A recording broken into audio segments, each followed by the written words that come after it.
안녕하세요. 논술기초편 강의를 맡은 서령고등학교 최진규입니다. 지난 시간 강의 여러분들 재밌었나요? 하지 못하는 노래까지 해가면서 여러분들 설명하기 위해서 선생님도 나름대로 애를 써봤는데요. 오늘 강의야말로 진짜 여러분들 제가 어떻게 표현할까요? 오늘 강의는 여러분들 한자로 얘기하면요, 일거양득, 일석이조, 이렇게 표현해도 되고요. 길으니까요. 속담으로 얘기하면 꿩 먹고 알 먹고 도랑치고 가재 잡고 이런 그 속담으로도 얘기할 수가 있습니다. 여러분들 언어 영역은 여러분들이 해결해야 될 영원한 숙제지요. 근데 그 언어 영역 가운데서도 비문학 지문 독해를 활용해서 논술 제시문 독해하고 같이 연결해가는 그 과정입니다. 그 부분을 오늘 선생님이 설명을 드릴 건데, 일단 지난 시간에 우리가 공부했던 내용들을 간단하게 좀 살펴보고요. 그렇게 하고 넘어가도록 하겠습니다. 지난 시간에 공부했던 내용 중에서요, 통합 논술의 특징은 주제에 있다고 그랬죠. 하나의 그 주제를 설정을 하고, 언제나 하나의 주제를 설정하고, 그리고 나서 여러 가지 다양한 관점의 제시문을 모아놓는다라는 것들이 지난 시간 설명의 핵심이었습니다. 그래서 선생님이 그런 얘기도 했죠. 시험지를 받으면 제일 먼저 해야 될 게 뭐라고 그랬어요? 바로 논제라고 그랬죠. 논제부터 먼저 읽어라, 그런 얘기고요. 그 다음에 두 번째는 주의사항이 있으면은 주의사항을 읽고, 마지막에 해야 될 게 바로 제시문을 읽어라, 이렇게 얘기를 했죠. 자, 논제를 먼저 읽어야 되는 그 이유가 있었죠. 논제를 먼저 읽어야 되는 이유가, 물론 이제 출제자의 의도를 의도를 파악한다라는 이제 그런 의미도 있어요. 이것도 굉장히 중요한 부분이에요. 그렇지만은 제시문 전체를 아우르는 키워드, 말하자면 주제가 이 논제 속에 나와 있는 경우가 많다라고 제가 얘기를 드렸죠. 그래서 이 주제를 먼저 알고서 제시문을 읽는 것은 상대방과 어떤 경쟁을 할 때 상대방의 수를 먼저 알고서 내가 거기에 임하는 거나 마찬가지다, 이런 얘기를 말씀을 드렸어요. 그래서 여러분들 반드시 요 흐름대로 앞으로 좀 지켜주시면서, 혹시 논술 문항 같은 것들을 가지고 한번 살펴보세요. 이렇게 논제에 나와 있는 그런 내용들 속에서 주제가 될 만한 것들이 뭐가 있는가 아마 여러분들 눈에 띌 겁니다. 그리고 나서 제시문을 읽어보면은요, 한결 제시문이 여러분들 가까이 다가올 것이다 라고 이렇게 생각을 합니다. 지난 시간에 이런 내용을 공부했었고요. 오늘은 비문학, 언어 영역 비문학을 가지고 논술 제시문 독해하는 그 방법을 여러분들과 같이 알아볼 거거든요. 그 방법을 지금부터 이제 선생님하고 같이 한번 알아보도록 하겠습니다.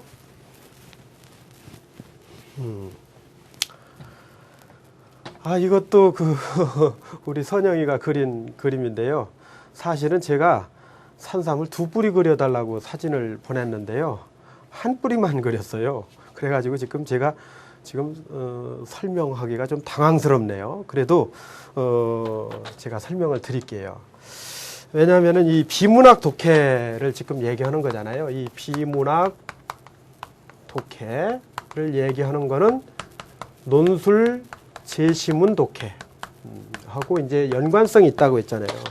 요거는 우리가 언어 영역이었고요. 언어 영역이었고, 요거는 이제 논술이었잖아요. 이제 서로 연관성이 있는데 상호 보완적인 관계다, 이런 얘기예요. 여러분들 이제 가끔 뉴스 같은 데서 그런 걸 보죠. 산삼을 캤다는 뉴스, 좋은 꿈을 꿔서 그날 그 산에 갔더니 산삼을 몇 뿌리를 캤네, 이렇게 얘기를 하고 그러잖아요. 그 산삼을 캐는 것을 전문적으로 하는 사람들을 우리가 이제 신만이라고 이렇게 얘기를 하죠. 이 신만이들은요, 산삼을 캐는 것에 이제 그 자신의 어떤 모든 일생을 걸고 이제 삼을 캔다고 얘기를 하는데요. 이 신만이들도요, 산삼도 여러 가지 종류가 있나 봐요. 그 종류가 있는데, 여기 있는 대로 이 천종산삼이요. 이 신만이 분께서 캔 이 천종산삼, 이 천종산삼은 산삼 중에서도 최고로 친다고 그럽니다. 그러니까 자연 상태의 삼이 씨앗이 그 발화가 돼서 그 다음에 30년, 40년 이상이 지나서 이 삼의 어떤 그 약통이라고 있는데 그 약통 부분이 상당히 특이하게 이렇게 발달돼야 이게 되나 봐요. 그래서 시간도 아주 오래돼야 되고요. 그 다음에 모양도 다른 산삼하고는 좀 다른 그런 삼이라고 합니다. 그래서 신만이들의 평생의 소원이 천종산삼 한 번 캐보는 것이 평생의 소원이라고 얘기를 한다고 합니다. 근데 또 그런 사람도 있죠. 신만이도 아닌데 어떻게 등산 갔다가 삼을 캤는데요. 그게 또 천종산삼인 경우도 있죠. 신만이도 못 캐는 천종산삼을 그런 사람들이 캐기도 하고 그렇습니다. 근데 천종산삼 상당히 희귀한 삼입니다. 근데 천종산삼 얘기를 하는 이유는요, 제가 바로 이런 얘기를 하는 겁니다. 언어 영역 비문학 독해를 지금 여러분들이 선생님하고 같이 오늘부터 이제 다음 강까지 2강을 할 텐데요. 논술 제시문 독해하고 똑같아 이런 얘기예요. 그러니까 언어 영역 성적도 올리면서 논술도 대비한다 이런 얘기예요. 똑같은 삼을 캐더라도 요거 삼을 캐는 거는 요렇게 대비하는 거는 천종산삼을 캐는 거나 마찬가지다라고 제가 말씀을 드리고 싶어서 이 그림을 여러분들한테 보여드리는 겁니다. 그러면은 실제로 그런지 선생님하고 같이 한번 비문학 독해에 대해서 한번 살펴보도록 하겠습니다. 자, 그러면요, 먼저 비문학 지문의 특성을 한번 살펴볼게요. 우리가 이제 언어 영역이잖아요. 언어 영역. 여러분들 잘 아시잖아요. 뭐 우선 듣기서부터 시작해서 쓰기 속에는 어휘, 어법도 들어가지요. 그 다음에 나머지가 이제 읽기잖아요. 읽기. 문항으로 얘기하면은 이제 5번까지잖아요.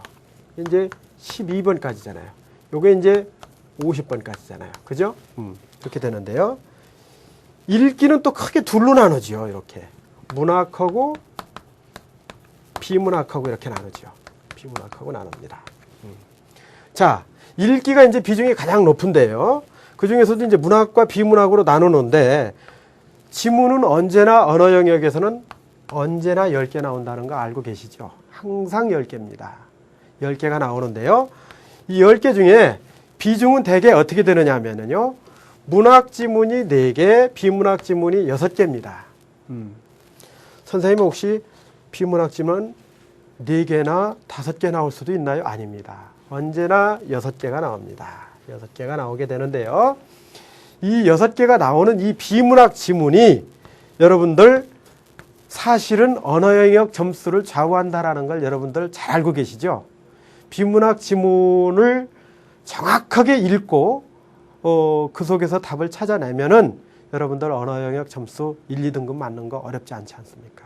근데 우리가 많이 해보지만은 비문학 지문의 특성은 정답이 그 지문 안에 있는 경우가 거의 대부분이죠. 정답이 또 그 안에 있어야 되겠죠. 왜? 저는 이제 언어 영역을 우리 학생들한테 가르칠 때 언어는 이꼬로 수학이다 이렇게 이제 얘기를 해요. 이렇게 얘기하는 게 혹시 잘못된 얘기일 수도 있고 오해할 수도 있어요.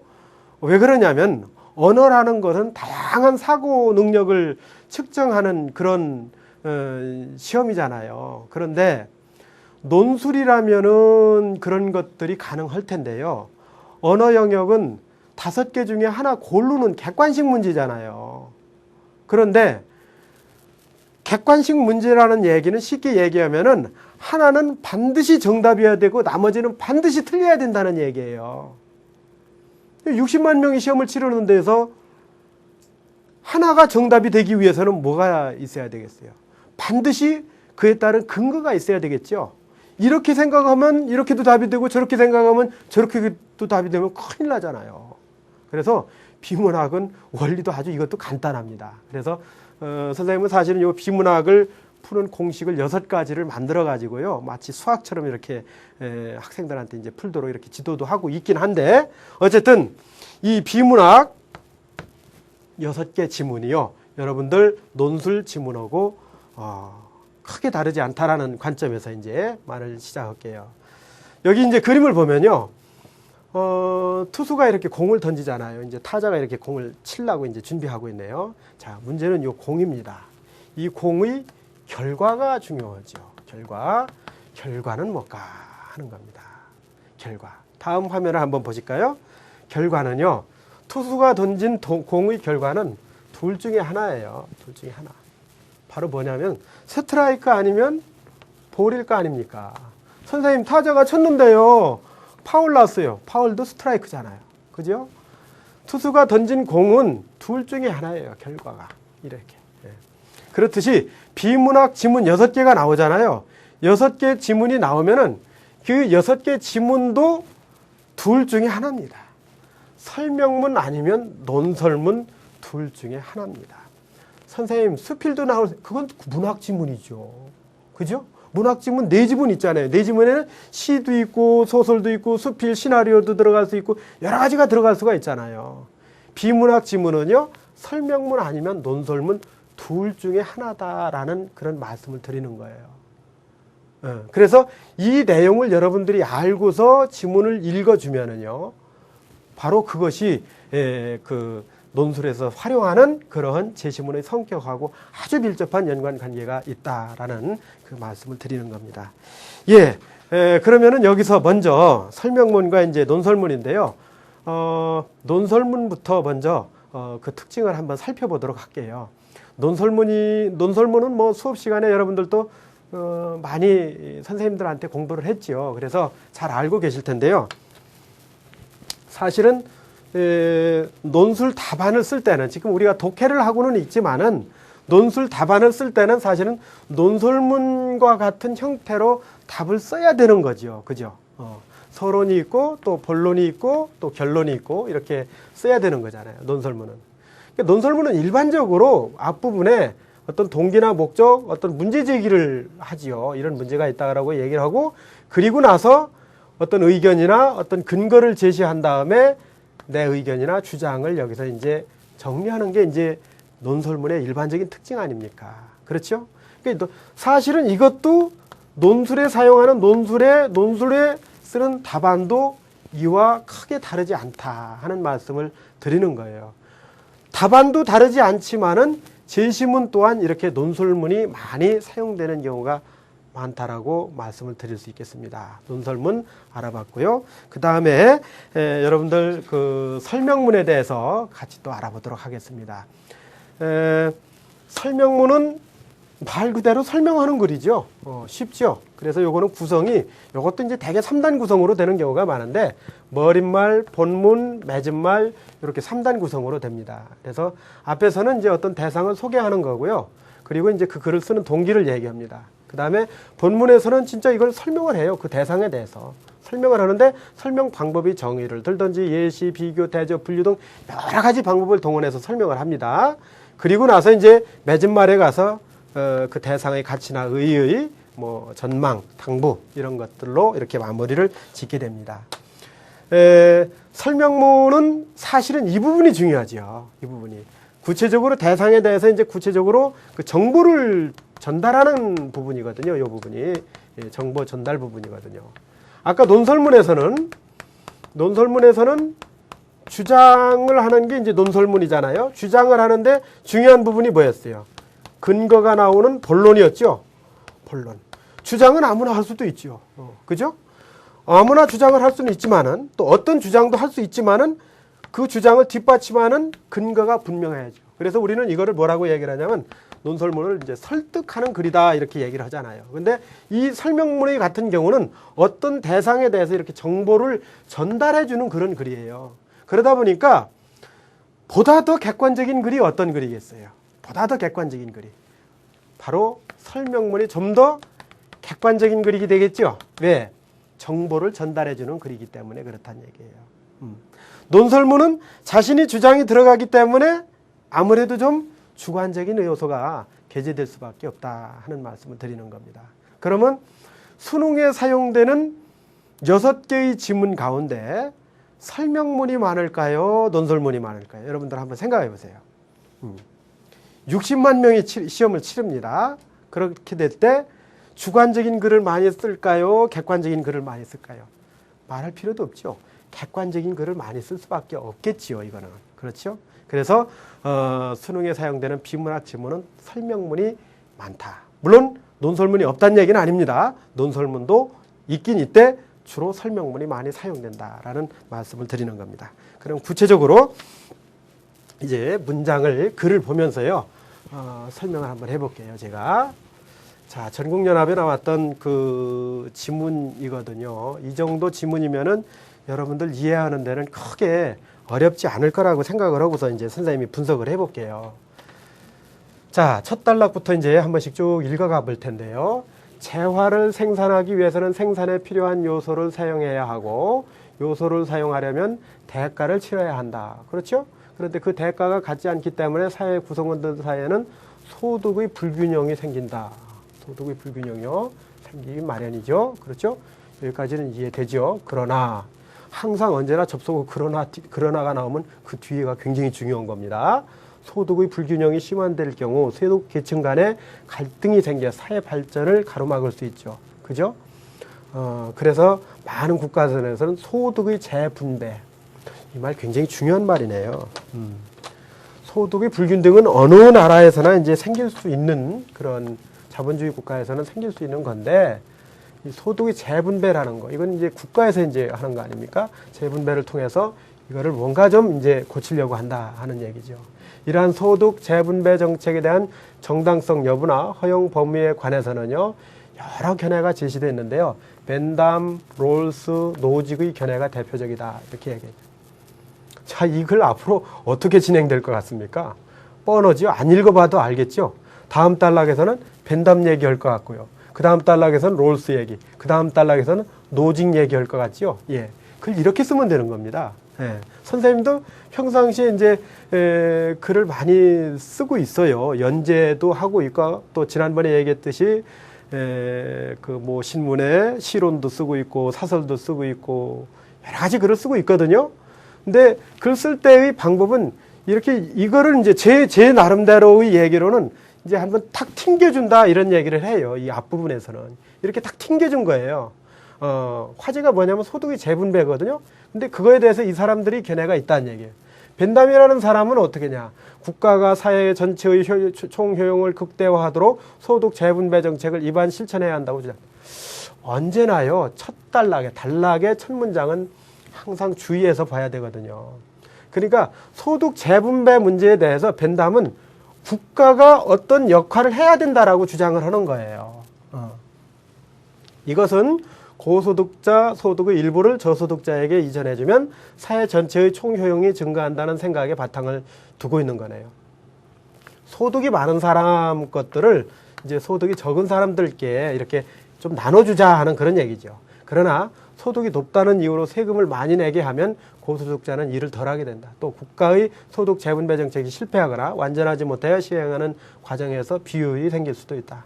이런 이유로 벤담은 국가의 소득 재분배 정책은 지지하지만은 모든 사람이 부를 균등하게 나눠야 한다는 생각에는 찬성을 하지 않죠.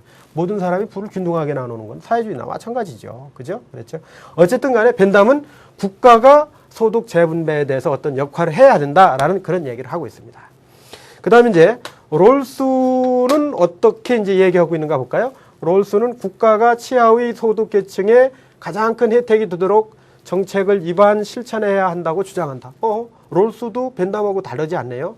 국가가 어떤 역할을 해야 된다라고 지금 얘기를 하고 있죠. 그런데 최하위 소득 계층, 아주 가장 그 경제적으로 어려움을 겪고 있는 그 계층에 혜택이 들어갈 수 있는 그런 정책을 사용해야 된다. 이런 얘기를 하고 있는 거네요. 그래서 만약 사회 구성원 모두가 자신이 어떤 소득 계층에 속할지 모르는 상태에서 소득을 분배한다면 구성원들은 자신이 치하의 소득계층에 속할지도 모른다는 생각에 불안해할 거예요. 그래서 롤스에 의하면 이 경우 구성원들은 치하의 소득계층에 최대한 혜택을 주려고 한다는 거죠. 그래서 롤스는 치하의 소득계층에 소득을 넘겨줘야 된다라고까지도 얘기합니다. 요컨대 벤담이 사회 전체의 총효용을 극대화하고자 하는 차원에 초점을 뒀다면 롤스는 치하의 소득계층의 소득을 극대화하는 데 차원을 뒀다.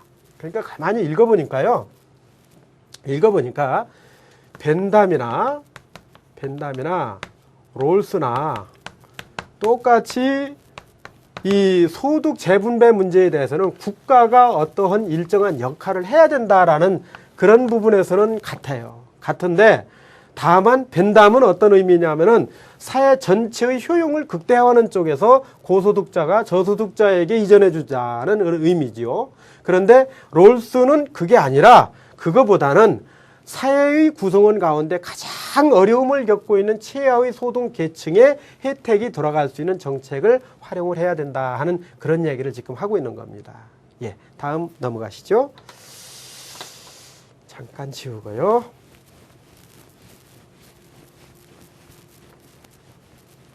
다음에 노직이 얘기한 거는요. 노직이라는 사람이 또 여기 나왔네요. 노직은 소득의 창출자는 사회가 아니고 사회 구성원이기 때문에 국가가 구성원들이 소득을 강제로 재분배할 이유와 권리가 없다고 주장한다. 앞에 사람 벤담하고 롤스하고의 견해하고는 틀리네요. 그죠?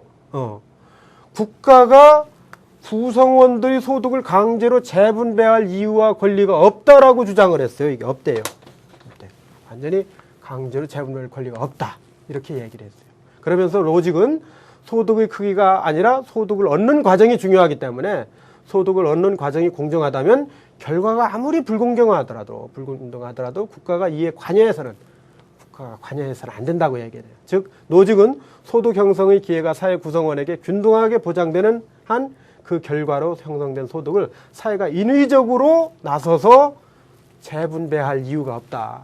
따라서 뒤에는 항상 중요하죠. 국가는 소득을 얻을 수 있는 기회를 평등하게 보장만 해주면 된다. 이런 얘기예요. 자, 여기를 한번 보세요. 여기 보면은요. 벤담하고 롤스는 국가가 말하자면 일정한 소득 재분배의 역할을 해야 된다라고 얘기를 했는데 노직은 지금 다르죠. 노직은 국가가 아니라 국가가 개입해서는 안 된다. 이런 얘기예요. 국가가 개입하지 말고 다만 국가는 어떤 기회 사회 구성원들에게 공정하게 기회만 주는 그런 역할에 그치면 된다 하는 그런 얘기를 지금 하고 있는 거예요. 이 얘기거든요. 그러니까 소득 재분배 문제에 대해서는 입장이 각각 다를 수 있잖아요. 그죠? 지금 여러분들 읽어봤지만요.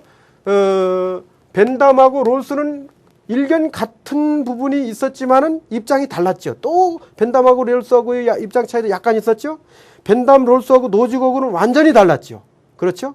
그러면 제가 얘기했던 대로요. 어때요? 논술 제시문은 가, 나, 다, 라 있다고 했을 때 이런 식으로 각각 견해가 달라야 된다라고 얘기를 했죠. 지금 이것도 마지막 단락도 한번 보세요.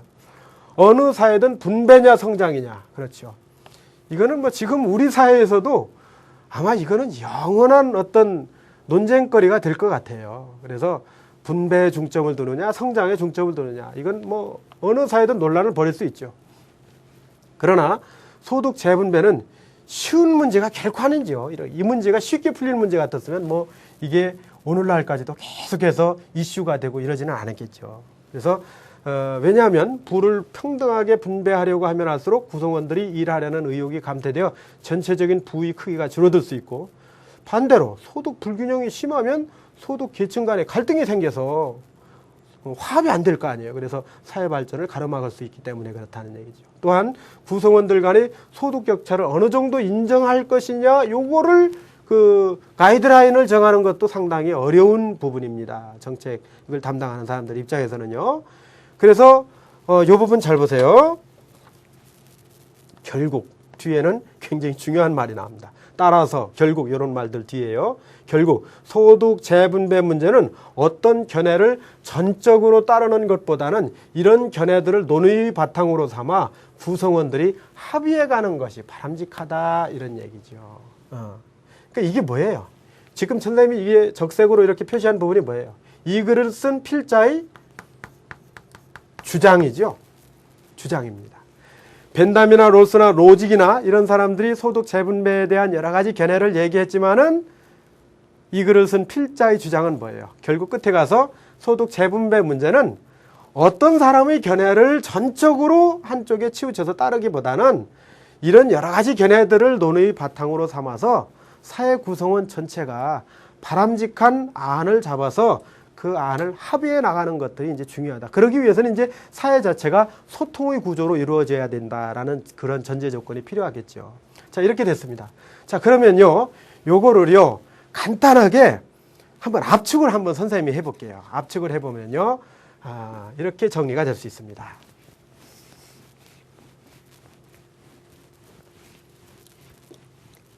자, 서론은요, 첫 번째 단락이 서론이라고 볼 수 있고요. 그 다음에 두 번째에서 네 번째, 그 벤담, 롤스, 노직의 견해.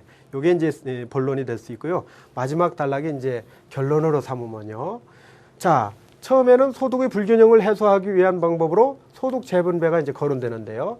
벤담과 롤스는 일정한 기준에 의해서 국가의 어떤 재분배의 필요성을 강조하고 있지만 노직은 그럴 이유와 권리가 없다고 주장해요, 국가가.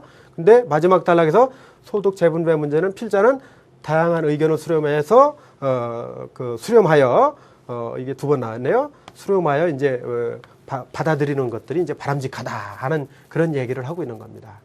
자, 이거 보면은요, 여러분들 딱 구조적으로 짜여지지 않았나요? 그렇죠? 이건 어떤 글입니까? 이거는 논설문이라고 봐야 되겠죠. 논설문. 논설문입니다. 자, 필자의 주장이 여기에 나와 있죠. 여러 가지 문제 상황을 제시해 놓고 그리고 난 다음에 그거에 따른 근거, 견해들을 제시해 놓은 다음에 자기 생각을 여기서 제시했지요. 바로 이런 것들이 논설문이고 또 이것이 바로 어떤 겁니까? 논술의 제시문하고 아주 밀접한 연관성을 갖고 있다. 이렇게 말씀을 드릴 수가 있습니다. 자, 그 다음에는 이제 다음 지문으로 넘어가서요. 선생님하고 또 같이 한번 살펴보도록 하겠습니다.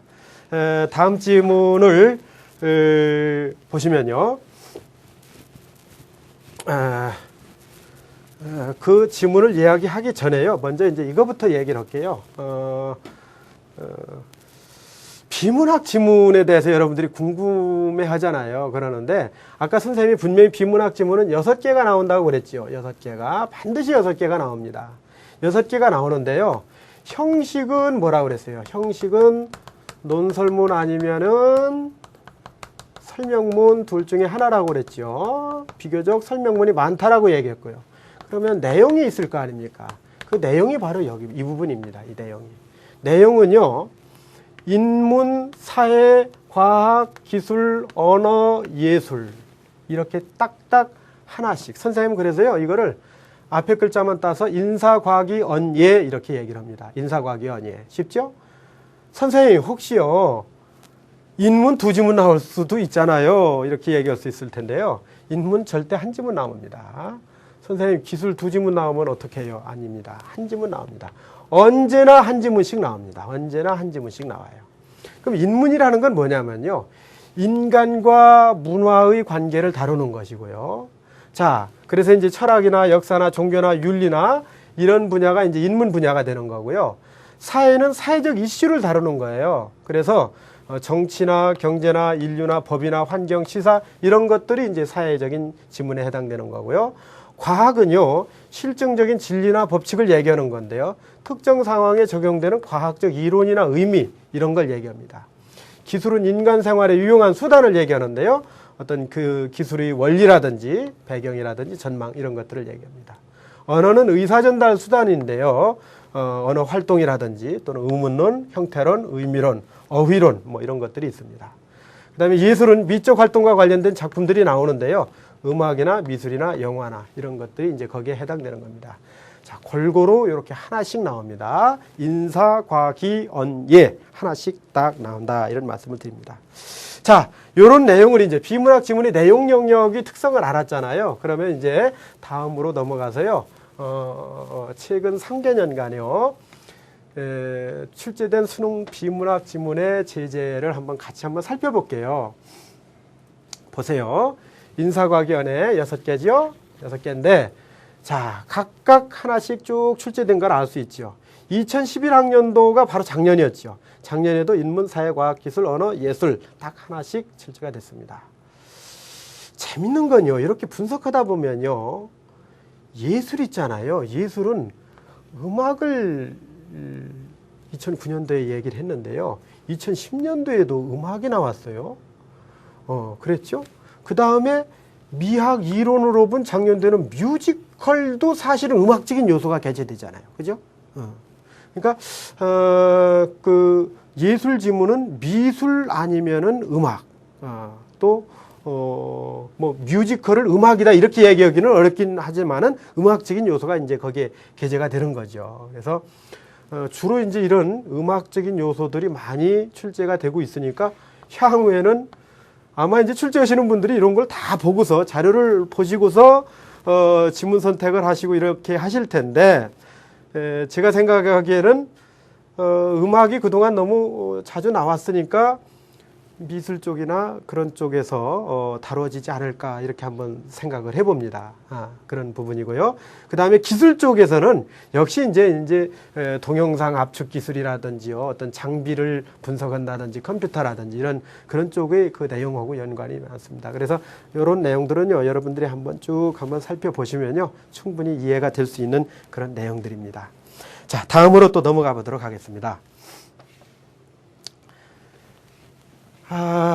요 지문은요, 정말 실질적인 지문입니다. 어떤 내용이냐면, 무슨 얘기냐면요, 2011학년도 언어영역 21번서부터 24번에 활용됐던 그런 문항이거든요. 그냥 문항을 여기서 가져오는데 한 화면에 다 안 들어오기 때문에요, 그냥 선생님이 한번 쭉 보여줄게요. 이렇게 보고 요거는 읽지는 않겠습니다. 선생님이 읽지는 않고 요런 지문이구나, 철학적인 미학과 관련된 그런 얘기, 뮤지컬 얘기 여기 나오죠. 그죠? 쭉 나옵니다. 자, 단락이 여기 하나 있고 그 다음 단락 들어가고요. 다음 넘어가 볼까요? 자, 그 다음에 넘어가 보면은 또 단락이 이렇게 있고요. 그 다음에 또 내용이 되고 또 단락이 됩니다. 또 한번 넘어가 볼까요? 자, 됐습니다. 자, 이게요, 비문학 지문 하나가 대개 분량이 어떻게 되느냐면요, 원고지 요거를 선생님이 하나하나 세봤더니요, 200자 원고지로 보면은 5.4장이에요. 5.4장. 글자 수로 보면 1081자. 그러니까 언어 영역 비문학 지문은 대개 1000자에서 왔다 갔다 한다 이렇게 생각하시면 돼요. 5.4장에 이렇게 보시면 됩니다. 그 다음에 보겠습니다. 그 다음에 여러분들 보시면요, 2011학년도 연세대, 바로 작년입니다. 논술 제시문 가지시문이에요. 가지시문인데요. 이것도 이렇게 한번 같이 한번 볼까요? 단락을 보면은요, 단락이 이렇게 하나 있고, 단락이 있고, 그 다음에 단락이 또 있습니다. 그 다음에 넘어가 볼까요? 그 다음에 이렇게 쭉 돼 있고요. 그 다음에 이거는 지금 뭡니까? 단락은 그렇게 많지는 않은데요, 원고지로 따지면은 4.3장에 글자 수로 따지면 845자가 됩니다. 그러니까 비문학 지문보다 물론 이제 연세대학교 논술 제시문에 제시문 가만히 있는 건 아니에요. 가도 있고 나도 있고 다도 있고는 하지만은, 그러나 논술 제시문의 분량, 한 제시문의 분량이 그렇게 그 뭐라고 할까요? 비문학 지문하고 많은 차이가 있는 건 아니다. 약간 오히려 더 적다라는 것들을 여기서 확인할 수가 있는 겁니다. 다음으로 또 넘어가 보도록 합니다. 예, 요거는 이제 2011학년도 서강대 수시 문제 1 전체 제시문이에요. 전체입니다. 전체를 갖다 놨는데 제시문 가가 여기 나왔죠. 가가 나왔고, 그 다음에 제시문 나가 나왔습니다. 그 다음에 보시죠. 넘어갈까요? 그 다음에 제시문 다가 있어요. 이 제시문 다까지 이렇게 있습니다. 제시문 다까지 나왔고요. 서강대 전체 제시문인데요. 그 다음에 제시문 라를 보면요, 네, 라의 내용은 조금 길지요. 그런데 가하고 나하고 다하고 라까지 있잖아요. 근데 200자 원고지로 따지면 9.1장이에요. 9.1장에 1776자가 나왔어요. 비문학 지문 하나가 천자가 약간 넘었죠. 그렇죠. 그런데 서강대 문제 전체 하나의 제시문 가나 다라가 1776자라는 얘기는 비문학 지문 하나보다도 조금 더 길다. 이렇게 우리가 볼 수가 있는 거예요. 조금이라기보다는 어느 정도 한 반 정도 더 길다 이렇게 보시면 되는 거예요. 그러니까 그 분량에 대해서는요, 여러분들이 비문학 지문을 가지고 논술 제시문 공부를 하면요, 어느 대학이든지요, 제시문 전체를 아예 통틀어서 비문학 지문 하나하고 유사할 수도 있어요. 아예 하나를 제가 보여드릴게요. 하나 넘겨보시면요, 상명대 작년에 2011년도에 나왔던 수시 논술 전체 제시문이에요. 이게 제시문이 딱 두 개가 나왔어요. 가하고 나하고 넘어가면요, 이렇게 두 개가 나왔어요. 자, 이거 보세요. 원고지가 몇 장입니까? 6장이죠. 글자 수가 1102자지요. 상명대는 수시 논술 전체 제시문이요, 비문학 지문 하나하고 거의 똑같습니다. 분량이 거의 똑같아요. 그러니까 여러분들이 비문학 지문을 가지고 공부한다라는 거는 아까도 계속해서 제가 말씀을 드리는 거지만은 논술 제시문하고 아주 밀접하게 그 분량이나 내용이나 이런 것들이 아주 밀접한 연관 관계를 가지고 있다라는 것들을 선생님이 말씀을 드리는 겁니다. 그래서 그 부분을 여러분들 확인을 해 주시고요. 자, 그러면은 비문학 지문의 구성 원리에 대해서 한번 살펴보도록 하겠습니다. 자, 요 건물 사진이 갑자기 건물 사진이 나와서 여러분들 조금 의아할 텐데요. 사실은 이 건물 사진도 제가 인터넷에서 이렇게 가지고 왔었는데 저작권 문제가 돼서요. 건물 사진이 저는 설명을 하려면 꼭 이게 필요한데 여러분들 글을 이해하기 위해서는요. 그래서 제가 있는 곳이 이제 근무하는 것이 서산이거든요. 그래서 차를 타고 서산 시내를 다 돌았어요. 돌았는데 그 빌딩 구조물식으로 짓는 건물은 하나가 딱 있더라고요. 그래서 그 앞에서 촬영한 사진이고요. 그 다음에 거의 완성된 건물인데요. 이 건물에서 가까운 쪽에 있는데 어떤 또 이제 이게 방송이니까요. 그 상호가 나오면 안 되잖아요. 그래서 요 건물을 이렇게 선생님이 직접 촬영한 그런 사진입니다. 자, 요거를 제가 지금 보여드리는 이유가 있어요. 이 건물은요, 요 건물은 사실은 어떻게 보면요, 건물은 이렇게 뼈대로 이루어져 있어요. 뼈대로 이루어지고 나머지는 이게 다 뭡니까? 이런 게 다 장식이죠. 건물을 지탱하는 거는 이런 뼈대잖아요. 이런 뼈대, 그죠? 철제 비무로 된 이 뼈대가 버티는 겁니다. 그리고 나서 이렇게 해놓은 다음에 갖다가 이제 마치 쉽게 얘기하면 이제 살을 붙인 거죠. 글로 얘기하면 살을 붙인 거다 이렇게 얘기를 하면 됩니다. 글을 읽을 때는요, 제가 말씀드리는 거는 글은 완성된 빌딩처럼 이렇게 여러분들한테 늘 주어집니다. 그런데 여러분들은 글을 읽을 때 무엇을 볼 줄 알아야 되느냐면 이 뼈대를 볼 줄 알아야 된다는 얘기예요. 말하자면 글의 핵심, 글을 지탱하고 있는 그런 구성 요소를 볼 줄 알아야 된다 하는 그런 말씀을 제가 드리는 겁니다. 예를 한번 제가 들어볼게요. 자, 글은요, 아까 방금 전에 여러분들 봤듯이요, 그 구조물이 있었잖아요. 그 구조물이 있는데 글도 그래요. 글도 똑같이 이렇게 구조물로 이렇게 돼 있어요. 구조물로 이렇게 돼 있습니다. 이렇게 돼 있고요. 돼 있는데 이런 것들을 우리가 이제 뭐라고 얘기하냐면 이렇게 한 칸씩 비우잖아요. 이렇게 앞에. 요거를 우리가 형식 단락이라고 얘기를 하죠. 형식 단락인데 이거는 눈으로 금방 이렇게 드러나잖아요. 확인할 수가 있잖아요.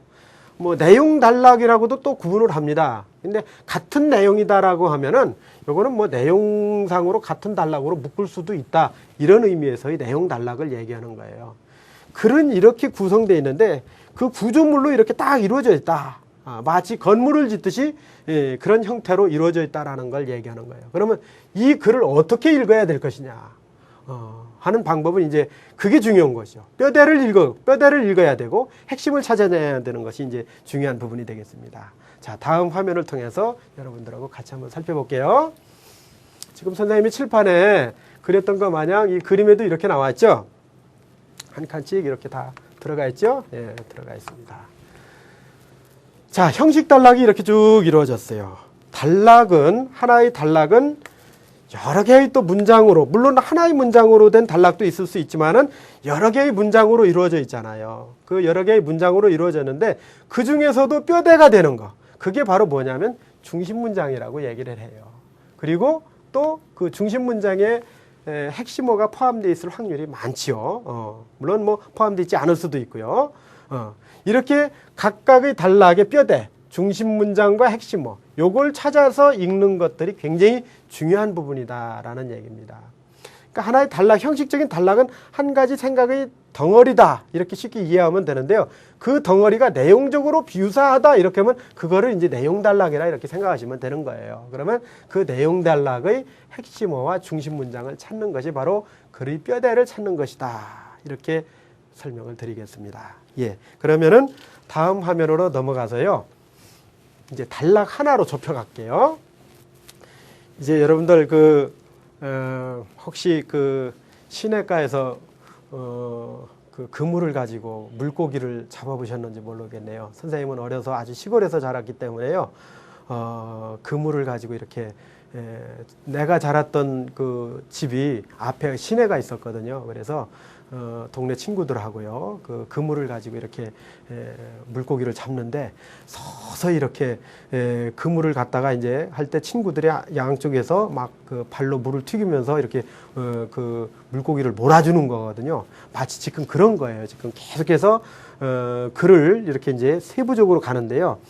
어떤 단락이 있어요. 이렇게 한 장 하나 딱 띄웠었죠. 단락이 있으면요, 그 단락에는 여러 개의 문장으로 구성되어 있을 수가 있어요. 구성되어 있을 수가 있는데 그 문장 중에서도요, 아주 핵심적인 역할을 하는 그런 문장이 있어요. 이 중심 문장을 지금 여기서는 앞에다 놨는데요. 중심 문장이 앞에 있을 수도 있고 뒤에 있을 수도 있어요. 앞에 있으면 두괄식이고 끝에 있으면 미괄식이고 중간에 있으면 중괄식이 있고 양쪽에 있으면 양괄식이라고 얘기를 하잖아요. 그런데 글을 쓸 때는 대개, 저도 글을 쓰지만은 편하게 글을 쓰는 거는요, 앞에다가 먼저 중심 문장을 놓고 그 다음에 그거를 뒷받침해 주는 역할을 해주는 방법이 가장 좋은 방법이더라고요. 저는 주로 이제 글을 그렇게 쓰는 거고요. 또 쓰시는 분에 따라서는 저하고 다른 분이 있어요. 중심 문장을 끝에다 놓고, 쉽게 얘기하면 여기서는 여러 가지 상황이나 원리들을 설명한 다음에 자기 얘기를 끝에서 여기서 마지막에서 하는 경우가 있죠. 이제 쓰시는 분에 따라서는 또 중심 문장을 마지막에 놓는 경우가 있습니다. 중심 문장을 이렇게 이쪽 저쪽에다 흐트러 놓는 그런 글은 거의 없다고 보시면 되고요. 특히 한 가지 또 팁을 제가 드리면요, 수능에서는요, 아주 뭐라고 할까요? 수능에 나오는 6개의 지문 있잖아요. 비문학 지문.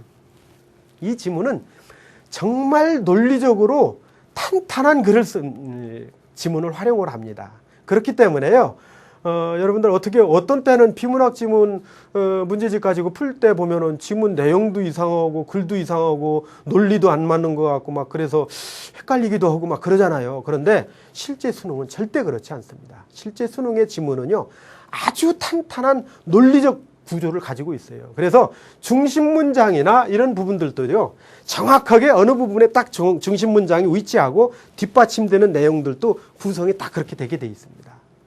그래야 만약 글의 논리성이 떨어져서 글로 인해서 문제가 생기면은 그게 또 이의제기가 될 수가 있는 거거든요. 그래서 어쩌면은 논리를 배운다라는 거는 수능 비문학 지문을 정확하게 읽는 데서도 굉장히 도움이 될 수 있다라는 말씀을 드리고 싶습니다. 예, 다음으로 넘어갈게요. 요거는요, 여러분들 그 하나의 단락만 제가 가지고 와봤어요. 2003년도에 수능에 직접 출제됐던 그 지문, 언어 지문 중에 한 부분만 제가 가지고 왔는데요. 문장을 한번 볼게요. 이렇게 보면은 문장이 여기까지 한 문장이죠. 그 다음에 여기까지 또 한 문장이 또 한 문장이 있네요. 그리고 또 이렇게 쭉 읽어 가다 보면은 여기서 또 한 문장이 있고요. 그리고 나서 이제 여기까지 이제 한 문장이 이렇게 있네요. 자, 이렇게 문장이 있는데요. 어휘의 절대량을 늘리는 일 못지않게 중요한 것이 기존 어휘를 적극적으로 이용하는 일이다. 이미 있던 걸 좀 활용을 하자, 그런 얘기네요. 예를 들면 방언이나 옛말 등을 찾아 적극적으로 이용하는 방법이 있다. 방언이나 옛말, 어촌 지역에서 주로 쓰이던 한이바람이 시어 등에 자주 사용되면서 널리 쓰이게 되었고, 가람외 등 옛말 어휘가 오늘날 인명 상표명 등에 쓰이기도 한다. 그렇죠? 자, 그 다음에 이처럼 이 부분 보세요. 이처럼 이미 우리말에 존재하던 어휘들이 새롭게 쓰이면서 정서적인 의미를 추가로 가지게 되어 우리말의 표현력을 높이는 데 기여하기도 한다. 지금 필자가 얘기하고 싶은, 이 단락에서 얘기하고 싶은 부분은 뭡니까? 바로 요거지요. 바로 요거. 기존에 우리말에 이미 존재하던 방언이든 어떤 그런 여러 가지 형태의 그런 말들이 존재하고 있었는데 그런 의미의 말들을 적극적으로 찾아내서 활용하게 되면 어떻게 된다고요? 우리말의 표현력을 높이는데 상당히 많은 도움이 된다라는 이 얘기를 하고 싶은 거예요. 사실은 이 얘기하기 위해서 이 앞에 있는 내용들은 실제로는 뭐 어떻게 합니까? 이 내용을 뒷받침해주는 그런 역할을 하는 거죠. 바로 이제 그런 의미라고 여러분들이 이해하시면 되겠습니다. 그러니까 어떤 단락도 분명한 거는요, 다 중심 문장으로 이루어진 단락은 사실상 없다. 이렇게 생각하시면 되고요. 논술 제시문 읽을 때도요, 단락을 읽을 때. 그래서 선생님이 제안하는 건 이런 거예요. 단락을 읽을 때요, 논술 제시문도 읽어가면서 중심이 되는 내용은 이렇게 줄을 치세요. 줄을 쳐세요. 그리고 핵심이 되는 말 동그라미 치고요. 동그라미 치고. 이렇게 중심이 되는 거 이렇게 됐어요. 그렇게 해서 이렇게 시각적으로 눈에 확연하게 드러나 보이게 하는 방법이 굉장히 제가 볼 때는 좋은 방법 중에 하나다. 물론 수능의 비문학 지문 풀 때도 마찬가지입니다. 자, 선생님이 그 팁 하나 드릴게요. 팁은 여러분들 글을 읽을 때 뿌놓습니다. 글을 읽을 때요, 지시어나 접속어가 많이 사용되잖아요. 그래서 지시어나 접속어에 주목을 좀 하면서 읽어보세요. 그래서 예를 들어서요, 요럴 때는 즉 예컨대 이를테면 예를 들면 왜냐하면 요런 그 말들이 나오면은요, 요거는 앞에가 중요해요. 요 앞에가, 이 앞에 내용이 중요해요. 그런데 그러나 하지만 따라서 그러므로 말하자면 결국 이처럼 아까도 이처럼 나왔었잖아요. 그죠? 방금 전에도 요럴 때는요, 글 뒤의 내용이 중요해요. 중요하다라는 얘기는 무슨 얘기입니까? 중심 문장이 이 경우는 앞에 있을 경우가 많고 이 경우는 중심 문장이 뒤에 있을 경우가 많다, 그런 얘기예요. 그래서 여러분들 크게 어려운 거 아니에요. 그러니까 글을 읽어가면서 이런 것들은 머릿속에 놓고 선생님이 이건 예컨대 나왔어? 그러면 이건 예를 드는 거니까 앞에 중심적인 내용이 있겠다, 이렇게 생각하면서 읽으시고요.